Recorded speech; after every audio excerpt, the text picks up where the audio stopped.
நீங்கள் ஒரிஜினலாக இருந்தால் கருப்பட்டி ஒரிஜினலாக கன்ஃபார்மாக நடக்கும். ஆனால் அதில் எந்த ஃபால்ட் இருக்காது.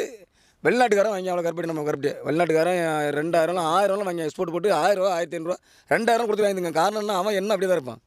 அவனை எடுத்து பாருங்கள், வெள்ளைக்காரன் பாருங்கள், அவன் என்ன கத்தாக இருப்பான். 70 வயசுல அவன் நடந்து தெரியாமல் ஓட்டி தெரியும். 40 வயசுல நம்ம சாயக்காரன்லாம் ஃபுல்லாகவே சீனி சுகர் தான், வேறு எதுவும் கிடையாது.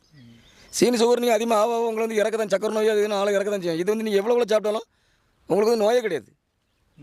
இதில் வந்து அவ்வளோ நீங்கள் சீனியில் வந்து இப்போ 40 ரூபா சீனி இருல, அந்த 40 ரூபா சீனி காப்பி குடிச்சிட்டு சுகர் ப்ரெஷர் டாக்டர் வந்து ஆசிரியர் அள்ளி போடுறேன்.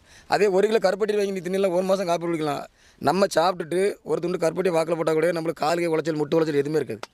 கஞ்சி கூட்டுக்கு மேக்ஸிமம் நாங்கள் வந்து கருப்பட்டி தான் குடிப்போம். ஆமாம், கருப்பட்டி தான். கருப்பட்டியில் எல்லாம் நீங்கள் தெரியுமா, நம்ம கால் உழைச்சி இப்போ முட்டு உழைச்சி நடக்க முடியல, எனக்கு எஞ்சி நடக்க முடியலன்னா கடுகை வறுத்துக்கிடணும். வறுத்து ஒரு கருப்பட்டி போட்டு இடித்து உருட்டி ஒரு 2 நாள் நீங்கள் ஒழுங்கி பாருங்க. அப்போ இந்த முட்டு உழைச்சி இருக்கட்டு பார்ப்போம். நீங்கள் அதில் எத்தனை ரெச்சில் செலவழிச்சாலும் முட்டு உழைச்சி தெரியாது. அதேமாதிரி கூனிரால் வறுத்து போட்டு இடித்து போங்க. பெரிய ஆளுக்கு 100 வயசு